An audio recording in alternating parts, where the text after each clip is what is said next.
The idea of purchasing a gaming chair can be pretty daunting, man. They're normally pretty expensive. You don't really have the opportunity to try before you buy, and I don't know a lot of people that have the budget to buy a handful of different chairs and keep the one that they like the most. Today I'm going to take a look at a chair from Vertagear. This is the racing series. It's the PL4500. We're going to put it through the paces and see if it can dethrone my current chair, which is the Noblechairs Hero. Ready? Let's go.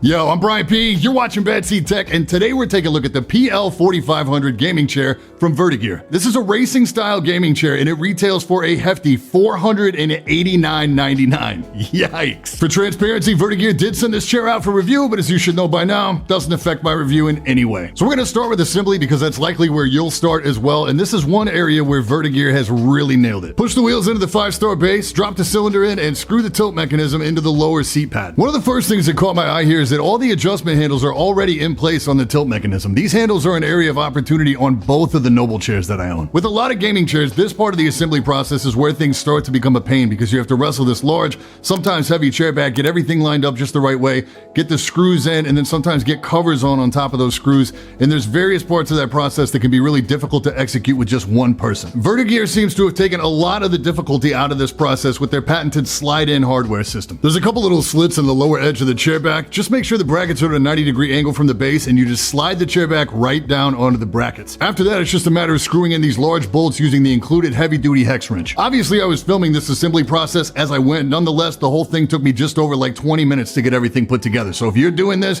you're looking at about 10 to 15 minutes with just one person. This whole process is ridiculously easy. Included accessories here: a pretty standard neck pillow with the elastic band and a free-floating lumbar pillow. There are no straps for the pillow, and there's no lumbar adjustment in the chair back itself. The included pillows are both good and bad. Good because this level of memory foam should come standard on like every pillow in every chair everywhere. Look at this. Bad because the lumbar pillow feels like it's about an inch thicker than it needs to be. I cannot find a comfortable position for this pillow anywhere, and depending on where I put it, it can also rob me of valuable depth on the seating surface itself, which I'll dig into a little bit more here in just a sec. So the PL4500 is available in quite a few different colorways, and it's made from POU leather, mostly in the areas where you don't come into contact. The other areas are a coffee fiber fabric. They claim this fabric dries fast and mitigates odor naturally. They also state that all the embroidery is silver lined, which is said to have antimicrobial properties as well. Personally, I can't speak to this, but if you have a habit of like drenching your computer chair and stinking it up, maybe this is a selling point for you. All right, we're gonna start at the bottom and work our way up bottom to top for features. Wheels and base, they're okay. They're noisier than my Hero chair by a pretty wide margin. The tilt mechanism and controls are legit. It can rock back and forth and can lock into one of 4 different positions. My favorite part is that the tension adjustment for the rocker is this little crank, which is really easy to reach as opposed to like the big cylinder adjustment on most chairs, which is located like way under the chair on the front side. And that brings us to the seat pad, and there's some issues here for me. Number one is the design itself. The center portion where you actually sit is only 14.5 inches wide. Then you get a weird like 1.5 inch gap, then a raised bolster with barely any padding. So as I sit in this chair, I have these 2 bolsters like digging into the back of my legs. Another concern here is that these areas become pockets for like dust, dirt, food debris, pet hair, whatever else you might generate from the comfort of your computer chair. The second issue for me is that in its default position, the chair surface is pitched forward slightly. To counteract this, you can rock the chair backwards and lock it into place, but when you do so, now you've tilted the armrests in such a way that they're no longer flat and they now dig into my forearms. Lastly, they tout the use of some very high density foam padding here, but for me, it feels like there is no padding. At this point, I don't know if this chair ever will break in enough to where this feels like a comfortable chair for me, as I've been using this thing now for about 3 weeks, and it still feels very similar to the day that I took it out of the box. Honestly, I had to start with about an hour in this chair day one and then slowly work up the amount of time that I could tolerate sitting in it. The armrests are firm padded as well, similar material to the Hero, but only 3-way adjustable. You can purchase an upgrade to the 4D armrest for an additional $20. The 3-way have a button activation for the height, and they rely on some sort of friction mechanism for the front to back slide and the tilt angle. The tilt mechanism on the right arm gave up the third time I used the chair. No idea how. I just leaned forward, propped my elbow up on it, and it gave out. I don't have a lot to say about the chair back itself. The side bolsters in the lower area are pretty wide, but are restrictive in the shoulders, so it's not comfortable to lean against the back of the chair for me either. And I don't think it reclines to a full 180, but it does recline pretty far back. There's no place along the back of this chair where it feels comfortable to try to use the lumbar pillow, and I do miss it when it's not there, but if I put this thing anywhere other than directly behind my tailbone, then my head doesn't make contact with the neck pillow, and I can't get the chair to like stand up any straighter on the back than it already is. If I put this thing directly behind my tailbone, then I sacrifice so much of the seating surface that it feels like I'm gonna fall forward out the front of the chair.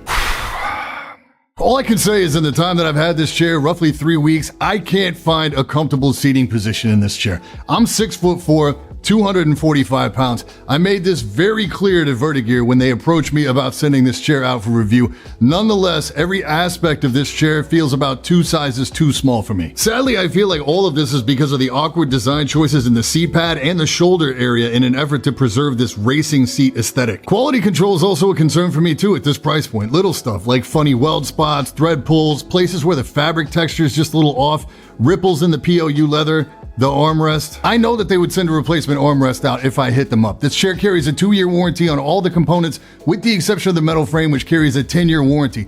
But we're talking about a chair that costs $489.99. This is my first outing with Vertagear, and that's really unfortunate because I can't speak for the rest of their line, but I can't endorse or recommend this chair. If this chair was my first experience with a gaming chair, this would be my last experience with a gaming chair. It feels very overpriced for what it offers. If I had spent my money on this, I'd return it. People ask me why I even mess with gaming chairs versus a high-end ergo chair, but the reality is those ergonomic chairs are normally not designed for tall guys. That makes finding one a challenge. And even though these gaming chair price points seem really high, a nice ergonomic chair can go for sometimes 2 or 3 times as much. So what are you gonna do? Thanks to Vertagear for sending this out for review. Unfortunately, this is gonna be a no-go for me. I will leave affiliate links in the description down below if you have a smaller frame and you feel like this might be a good fit for you. Vertagear is also planning to release an RGB LED kit that's gonna add some light to the front and rear of the chair as well as some underglow underneath. If you're into that kind of thing, I will leave a link in the description to their website for some more information on that. Right now, I think we're looking at about mid to late July before we're going to see that hit the market. Any questions over anything I covered today, just hit me up in the comments or drop by the Discord and we'll try to get you fixed up. And that's it for this time. I'm Brian P. Thanks so much for watching. Don't forget to hit that like button, hit that sub button, and until next time, stay up.